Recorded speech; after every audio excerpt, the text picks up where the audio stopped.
영국 런던의 이제 바울 성당에 세상의 빛이라는 제목의 그림이 한 점 걸려 있습니다. 한번 보여주시겠습니까? 1851년 홀만 헌트라는 분이 그린 그림인데요. 우리가 흔히 알고 있는 좀 비슷한 그림이 있죠. 한번 다음 그림 한번 보여주시겠습니까? 예, 이 그림 우리가 이제 많이 익숙한 그림이잖아요.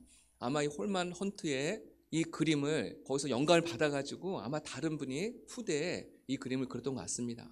예, 다시 이제 먼저 그림 보여주시고요. 이 홀만 헌트의 이 그림을 보면은 저기 서 계신 분이 누구신지 다 아시겠죠?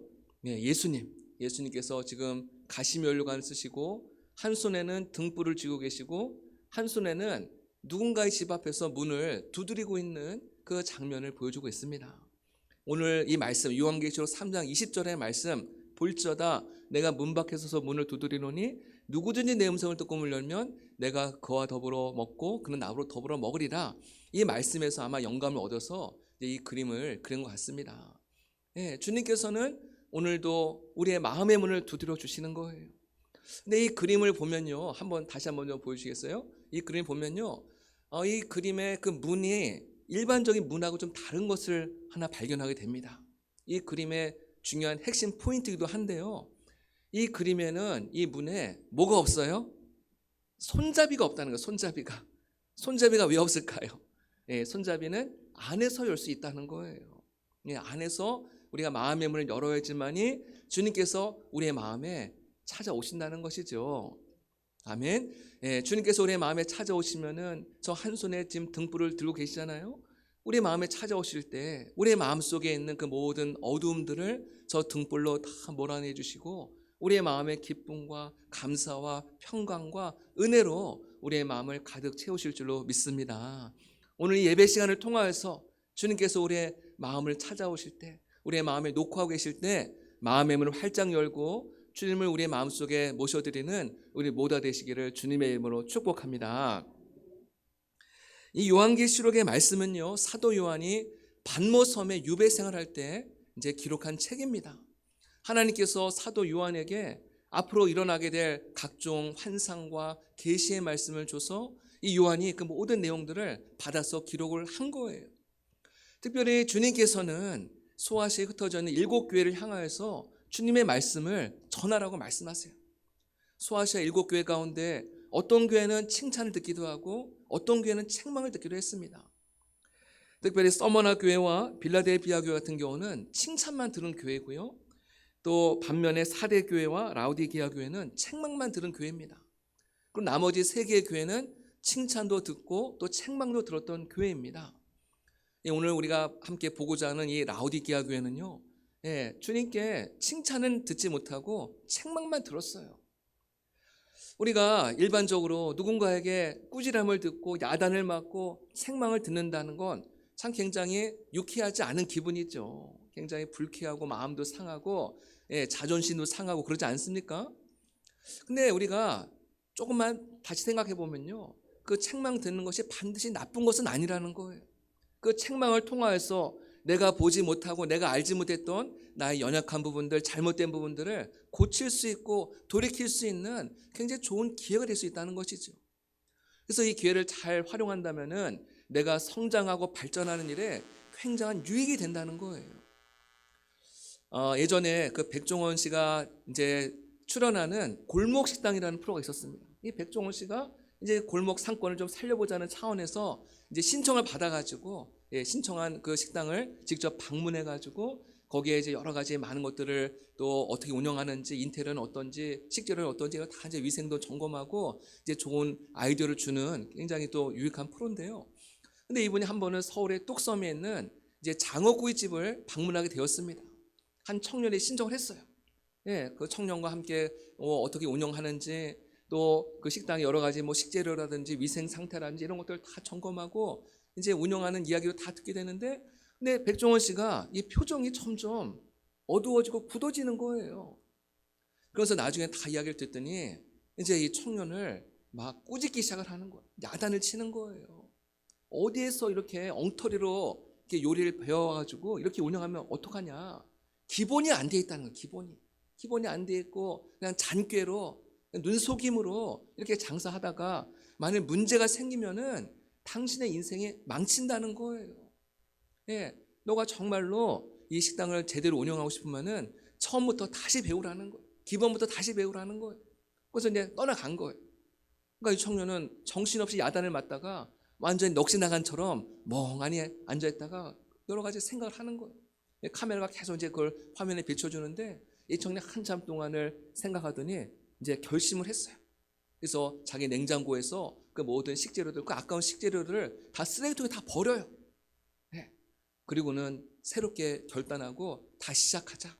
처음부터 다시 시작하자. 이제 이렇게 해서 프로가 이제 마무리가 되거든요. 온 국민들이 다 방송을 보고 있는데 그렇게 야단을 맞으니까는 얼마나 수치스럽기도 하고 자존심도 상하고 그럴 텐데 백종원 씨의 말, 전문가의 말을 내가 받아들이기로 결심을 한 거예요. 뭐 그 뒤로 어떻게 되는지 모르겠지만은 아마 이분은 처음부터 기본기를 다시 배워가지고 아마 성공적인 인생을 살아가지 않을까 한번 이제 그런 생각을 해봤습니다. 우리 믿음의 생활도 이와 같다는 것입니다. 우리가 교회 나오는 목적은 교회 나가서 은혜 받고 또 위로받고 힘을 얻기 위해서 나오는 거 아니겠습니까? 예, 맞습니다. 오늘도 여러분이 이 예배를 통하여서 주님의 위로가 함께 하시기를 축복합니다. 그러나 교회는 위로와 은혜만 주는 것이 아니라 또 때로는 책망도 주는 곳이라는 거예요. 내가 지금 영적으로 완전히 엉망으로 잘못된 길을 걸어가고 있는데 계속해서 잘한다 괜찮아 이렇게만 하면 어떻게 되겠습니까? 아마 그 영혼은 계속해서 내가 잘 살고 있나 보다 그렇게 착각을 하고 계속 죄악된 길을 가다가 결국 죄악에 낭떠러지해서 완전히 잘못된 길을 돌이킬 수 없는 길을 가고 말 수 있다는 것이죠. 네, 디모데후서 3장 16절에 보면요 굉장히 중요한 말씀이 있죠. 우리 한번 읽어보겠습니다. 시작. 모든 성경은 하나님의 감동으로 된 것으로 교훈과 책망과 바르게 함과 의로 교육하기에 유익하니. 예, 성경은 하나님의 감동으로 되었는데 우리에게 위로와 소망만 주는 것이 아니라 또 뭘 준다고요? 교훈과 책망과 바르게 함과 의로 교육하기에 유익한 책이라는 거예요. 그렇다면 오늘 말씀에 등장하고 있는 이 라오디게아 교회, 이 교회는 도대체 뭘 그렇게 잘못했길래 하나님 앞에 칭찬을 하나도 못 받고 이렇게 꾸지람만 들었을까요? 이 라오디게아 교회의 이 모습을 보면은 우리가 가만히 살펴보면은 라오디게아 교회가 뭐 그렇게 크게 잘못한 것도 없어요, 사실은. 예, 그분들이 무슨 살인을 저질렀다든지 뭐 한 가정을 완전히 파괴했다든지 무슨 음주운전을 했다든지 보이스피싱을 했다든지 예, 무슨 뭐 도덕적으로 윤리적으로 잘못한 것은 하나도 없거든요. 오히려 도덕적으로 윤리적인 면으로 볼 때면요 이분들은 굉장히 모범적이고 또 교양 있고 굉장히 수준 높은 교회였다는 것을 알게 됩니다. 근데 주님께서는 뭐가 그렇게 못마땅해서 이 교회를 이렇게 책망을 한 것일까요? 결론적으로 말씀드리면은 이 교회가 영적으로 문제가 있다는 거예요. 하나님 눈에 볼 때는 영적으로 병들어 있고 영적으로 죽어가는 문제가 가장 심각하고 또 가장 중요한 문제라는 것이죠. 라오디게아 이 도시는요 수리아 왕 안티오쿠스 2세에 의해서 세워진 도시인데 이 도시는 굉장히 부자 도시였어요. 굉장히 돈도 많고 굉장히 부자 도시였거든요. 세 가지 면에서 아주 굉장히 부유한 도시였습니다. 첫 번째는 그곳은 굉장히 금융업이 발달한 도시였다는 거예요. 많은 돈들이 모이는 도시였다는 것입니다. 미국에도 뉴욕 맨하튼가에 월스트리트라고 있습니다. 이곳이 전 세계 돈이 다 모이는 곳 아니겠습니까? 이 라오디게아 이 도시가 바로 그 당시에 월스트리트였다는 거예요. 많은 돈들이 모이고 얼마나 돈이 많았는지요. 한 번은 이 도시에 BC 60년경에 이제 지진이 일어나가지고 건물이 다 파괴되고 완전히 황폐화된 적이 있었습니다. 건물이 다 무너지면 어떻게 됩니까? 다시 재건을 해야 되잖아요. 그 재건 비용이 만만치가 않거든요. 천문학적인 돈이 들어가지 않겠습니까? 그래서 로마 정부에서 우리가 너에게 좀 지원을 해줄게 하고 제안했는데 이 라오디게아 이 도시에서는 괜찮습니다. 우리의 힘으로 할 수 있습니다. 그래서 전혀 지원을 받지 않고 자체적인 힘으로 다시 도시를 재건할 정도로 아주 그렇게 돈이 많은 도시였다는 거예요. 그러니까 두 번째로 이 도시는 대규모의 목화밭이 있었다는 것입니다. 그래서 벌써 직조 공장이 있고 의류를 또 막 해외로 수출할 정도로 그렇게 또 부유한 도시였다는 거예요. 또 세 번째로는요, 이 도시에는 의학이 발달해서 이미 의학 대학이 그곳에 있었다는 거예요. 특별히 이 도시에는 눈병을 치료하는 프리기안이라고 하는 이 안약이 굉장히 유명했다고 합니다. 그래서 이것이 또 굉장한 큰 수입원이 되었다는 거예요. 오늘 말씀에도 잠깐 등장을 하는데 안약을 사서 너의 눈에 발라서 보게 하라 이 말씀이 있거든요. 여기 그 안약, 그 눈병을 치료하는 안약이 유명한 그런 도시였기 때문에 주님께서 거기에서 이제 착안을 해서 말씀을 하고 계신다는 거예요. 이와 같이 라오디게아 도시는요, 모든 면에서 참 풍족하고 또 부유하고 사치하고 또 화려한 그런 도시였다는 거예요. 그런 도시다 보니까는 그 교회 나오는 성도들도 다 아주 부유한 그런 부유층 분들이 다 나오는 것이죠. 오늘로 말하면은 외제차를 끌고 또 모피 옷을 입고 또 명품 옷을 입고 다 교회 나와서 예배를 드리고 있는 그런 성도들이었다는 것입니다. 특별히 요한계시록에 쓰여질 당시에 이 소아시아에는 이제 많은 교회들이 어려움을 겪고 있던 그런 시대적인 분위기가 있었습니다. 많은 교회들이 환난과 핍박 때문에 이제 고생을 하고 옥에 끌려가기도 하고 순교하기도 하고 또 그러면 어떤 교회들은 영지주의라는 이단 때문에 이단이 또 교회 안에 파고 들어와 가지고 교회가 막 굉장히 혼란스럽고 이제 어려운 환경이었었거든요. 근데 라오디게아 교회는요, 환란이 있는 것도 아니고 이단이 골치를 썩게 하는 것도 아니고 너무나도 평온한 교회였다는 거예요. 생각해 보세요. 돈도 많고 모든 것이 평온한 교회예요. 어떻게 보면 참 가장 이상적이고 좋은 교회의 모습이 아니겠습니까? 근데 겉으로 보기에는 굉장히 평화롭고 은혜로운 교회 같아 보이는데 주님의 눈으로 볼 때는 그게 아니라는 거예요. 영적으로 지금 깊은 병이 들어있다는 것입니다. 그들 함께 모여서 주일날 모여서 오늘 저와 여러분과 같이 함께 예배를 드립니다. 늘 말씀을 듣고 또 기도도 하고 찬송도 하는데 근데 그 속에 예수 그리스도의 그 보혈의 구속의 은혜와 감격이 다 사라졌다는 거예요. 오늘 성가대 찬양에서 예수님의 그 십자가를 찬양하지 않았습니까? 십자가가 사라진 거예요. 저는 그런 얘기를 들은 적이 있습니다. 선진국에 있는 많은 이제 교회들이 목사님이 설교할 때 죄에 대한 얘기를 하지 말라는 거예요. 죄에 대한 얘기하는 게 너무 부담스럽고 불편하니까는 죄에 대한 이야기 하지 말고 그냥 위로하는 얘기, 소망의 이야기, 좋은 얘기를 좀 해달라 이렇게 요청을 해서 서구의 많은 목사님들은 죄에 대한 이야기를 거의 하지 않는다는 얘기를 들은 적이 있습니다. 아마 이 라오디게아 교회도 아마 그런 죄에 대한 이야기를 언급하지 않으니까는 점점 영적으로 점점 힘을 잃어가고 있고 병든 교회가 되고 말았다는 거예요. 기도할 때도 그냥 조용히 침묵으로 기도하지 교양 없이 막 주여 주여 이러지 않고 그냥 조용히 기도했다는 거예요. 겉으로 볼 때는 다 교양이 있는 것 같고 좋아 보이지만은 영적으로 보면 굉장히 영적으로 메말라가고 시들어가고 병들어가고 있다는 증거라는 것입니다. 그러면서 또 그들은 자신들이 무슨 문제가 있는지 전혀 깨닫지 못한다는 거예요. 오늘 말씀해 보니까는 나는 부자다, 부족한 것이 없다, 나는 평안하다, 아무 문제 없다. 그러나 주님은 말씀하시는 거예요. 뭐라고 말씀하세요? 너의 곤고한 것과 가련한 것과 가난한 것과 눈먼 것과 벌거벗은 것을 알지 못하는구나. 너가 지금 영적으로 완전히 말기암 직전의 환자인데 너는 그런 걸 전혀 알지 못하고 깨닫지 못하고 그냥 태평하게 살아가고 있구나. 주님께서 그것을 오늘 아주 강하게 지적하고 있다는 것입니다. 그래서 주님은 말씀하세요. 15절과 16절에 말씀하십니다. 내가 차지도 아니하고 뜨겁지도 아니하도다. 16절에 너희가 미지근하여 뜨겁지도 않고 차지도 아니하나니 내 입에서 너를 어떻게 한다고요? 토해내리라. 토해내리라. 라오디게아에서 북쪽으로 약 10km 떨어진 곳에 어떤 도시가 있냐면은 히에라볼리라는 도시가 있는데요. 이 도시는 굉장히 어떤 온천수로 굉장히 유명한 도시입니다.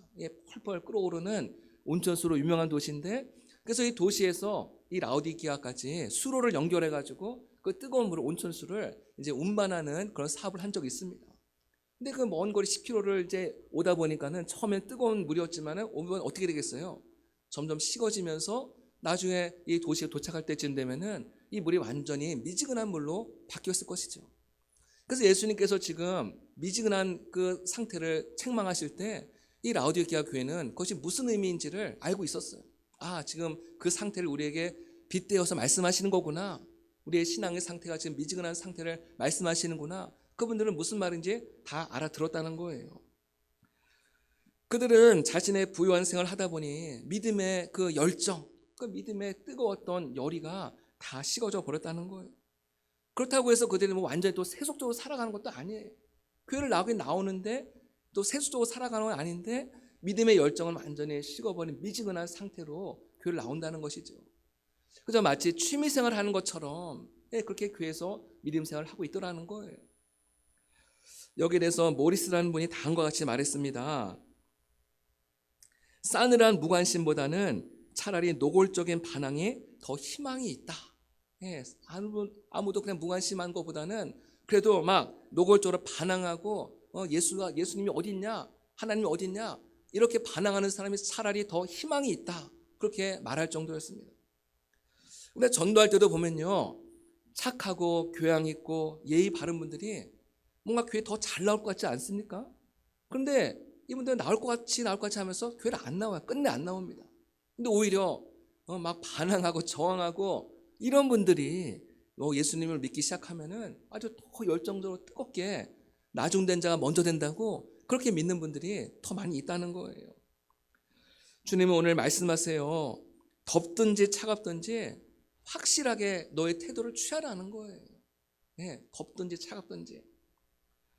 우리 교회 청년들 중에 보면요, 한겨울에도 아이스 아메리카노를 맛있게 마시는 청년이 있습니다.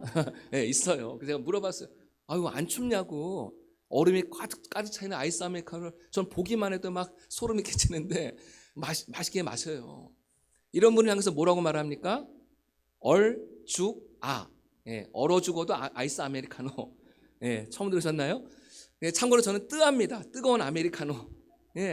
이렇게 마시는데요. 근데 만일 누군가가 커피를 가져왔는데 뜨겁지도 않고 차갑지도 않은 미지근한 커피를 갖고 와가지고 마시라고 한다면 어떻게 되겠습니까?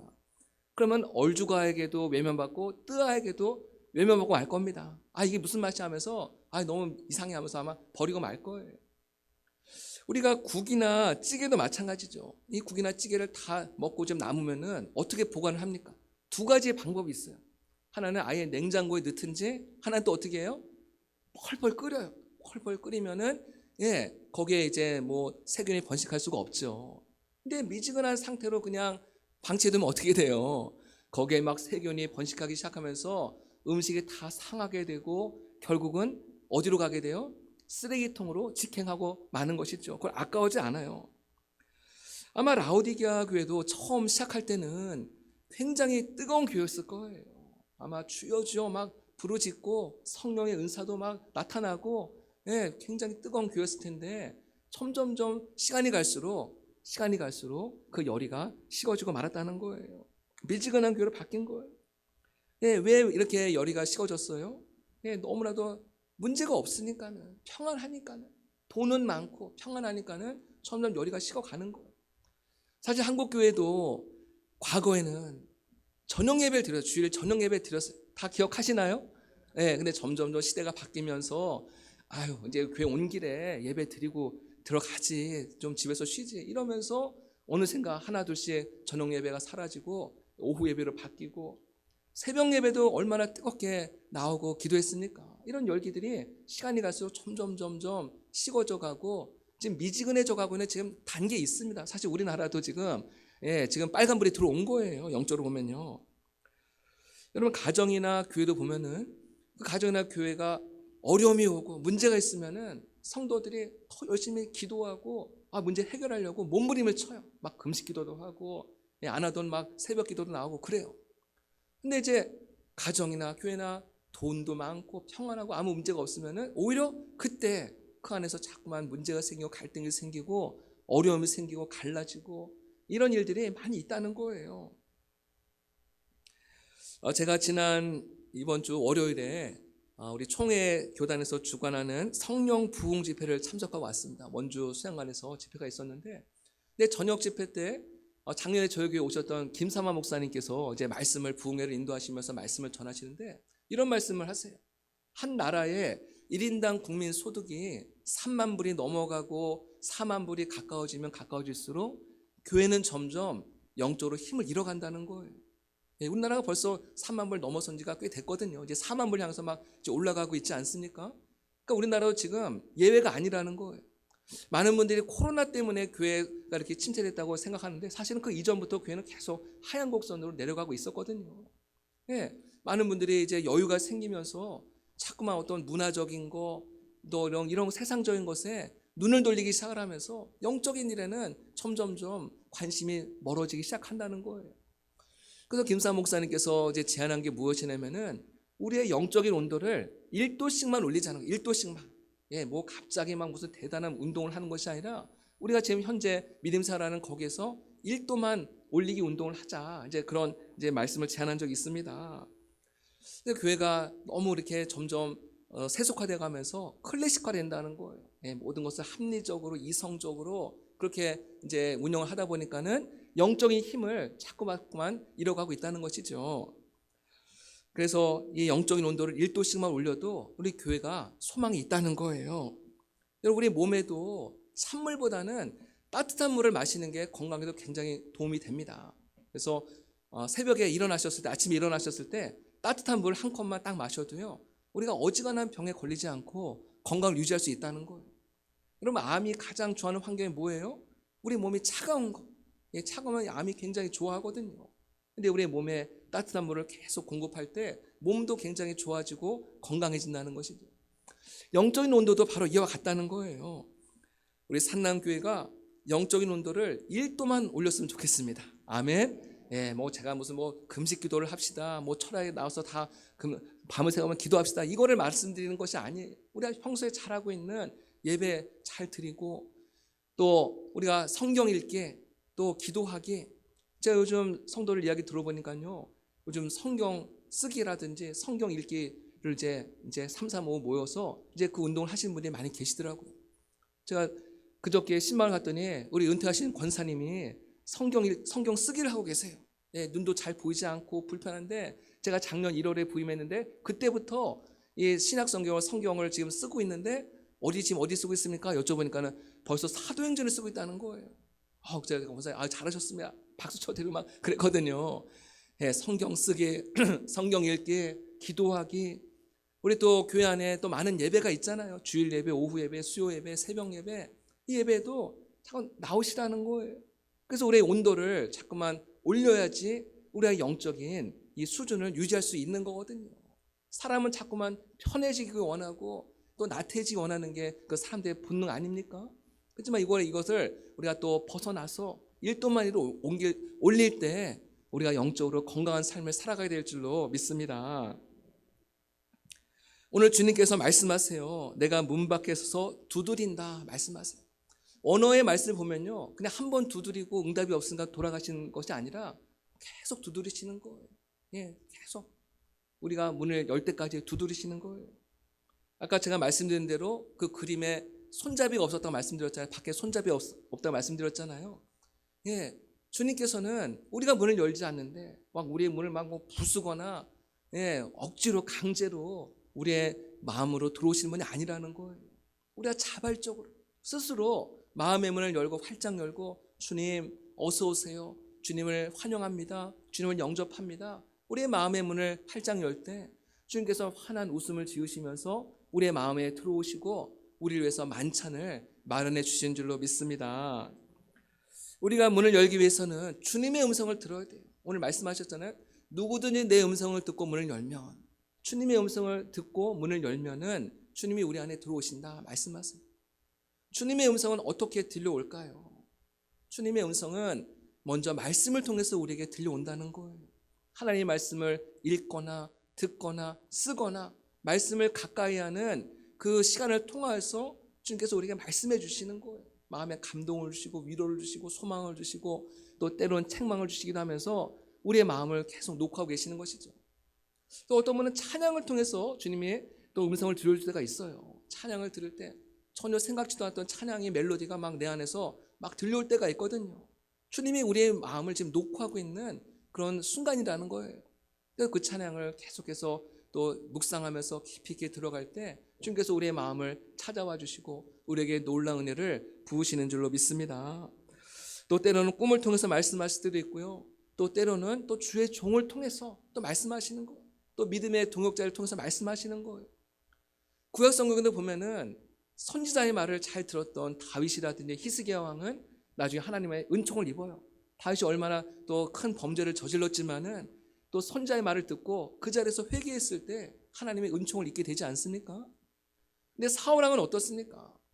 계속 사무엘 선지자가 계속 잘못을 지적하고 알려줘도 이거를 무시하는 거예요. 무시하는 거예요.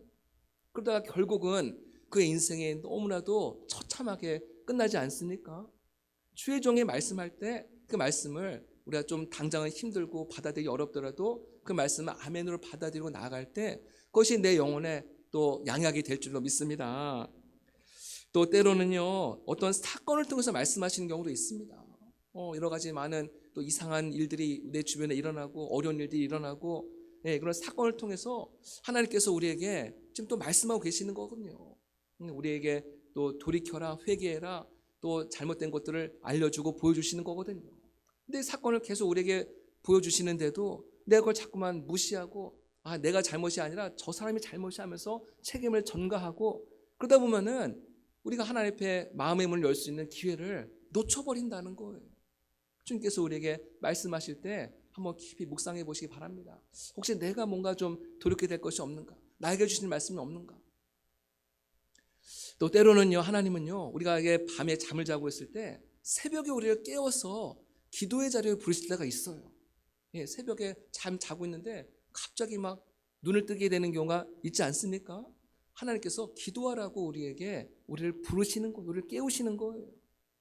그 시간에 화장실만 다녀오시고 주무시지 마시고 기도하세요. 기도하세요. 하나님, 주님께서 지금 이 새벽에 저를 깨우셨는데 제가 어떤 기도를 드리기 원합니까? 무슨 말씀을 저에게 지금 주시기 원하십니까? 주님, 저에게 말씀해 주세요.